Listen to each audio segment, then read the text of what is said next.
Hi there, I'm Scott Doucet, and for my applied movement mechanics class, I'll be performing 2 closed kinetic exercises followed by 2 open kinetic exercises. Which each of these movements, I'll be progressing them to increase the difficulty and then regressing them to make them less challenging. The first closed kinetic exercise is the standard push-up. This will primarily work the pectoral, tricep, and deltoid muscles, as well as the abdomen and quadriceps.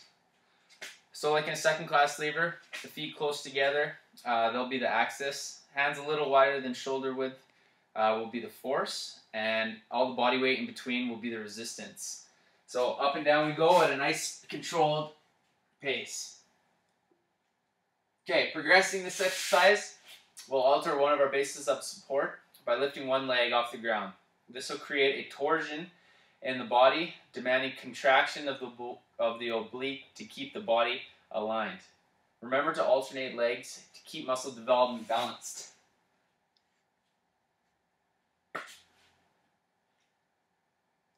And to regress, the axis of support will just go a little closer to the force arm.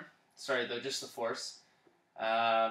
This reduces the length of the resistance arm and cuts out the weight of the lower legs, thus adding to the resistance.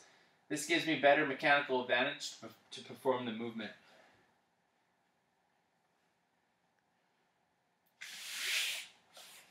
Alright, the next closed kinetic exercise is the standard close grip chin-up. This targets all the major muscle groups in the back, as well as the biceps, forearms, and with the knees tucked, the abdomen as well. So with the palms facing forward, grip shoulder width apart, knees tucked. We pull all the way up until the eyes are level with the bar, and then we lower all the way down until the elbow joint is fully extended. While I'm doing this, note the adduction of the shoulder joint at the top of the movement, and then note the abduction of the shoulder joint needed at the bottom of the movement.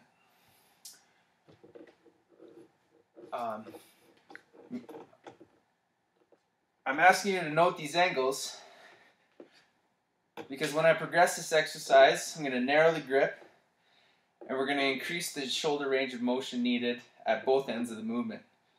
This increases the difficulty by demanding full concentric contractions by the agonist latissimus dorsi at the top, followed by fully extending that shoulder joint and stretching the muscles of the latissimus dorsi at the bottom of the movement. So close grip, chin up.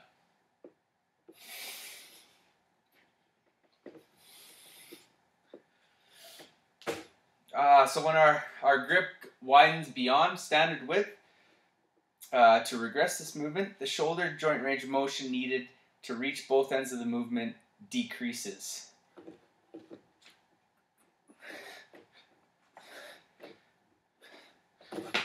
So full range of motion of the joints will require full concentric and eccentric movements of the agonist muscle. The more range of motion your muscles go through, the more thick and thin filament overlapping in your sarcomeres will occur. This is where the calories are being burnt. My point being, the better the range of motion, the better the results. So the first open kinetic chain exercise I'll be going over is lateral shoulder raises. This movement targets the deltoids, the trapezoids, forearms, and a bit of the biceps as we begin to modify. So we'll start with the weights at our sides. Don't need much weight to feel the burn on this one. With the knees bent and a sturdy core, we abduct the shoulder until your arm and torso make a right angle. And during the raise, allow for flexion of the elbow to about 90 degrees as well. Try to keep the shoulders depressed. This will reduce unwanted tension in the neck muscles. So, when the elbow is at 90 degrees, the resistance arm length is equal to the force arm length. This is how a third class lever works. So when progressing this exercise, we're simply going to extend the resistance arm length reducing mechanical advantage simply by just keeping that elbow joint extended. This makes it much more difficult because our mechanical advantage is decreased. So to regress this exercise, we'll keep the shoulder and upper arm action the same, but now we're going to concentrically contract the bicep during the raise to fully flex the elbow. This brings the resistance inside the force arm, turning the movement into a second-class lever, which gives us better mechanical advantage and less resistance to abduct the shoulder. Alright, on to our second open kinetic and last exercise of the day, the pronated bicep curl. This works the bicep brachioradialis, as well as the anterior muscles of the forearm, wrist, and palmar. So starting position for this has the weights at our sides, shoulders relaxed, knees bent, core engaged, and hands supine. From there, we flex at the elbow, getting a nice concentric squeeze at the top, and then lower slowly for a nice eccentric negative until the elbow is fully extended. Okay, to progress this, we're going to keep one elbow static at 90 degrees while the other arm continues to perform the curl.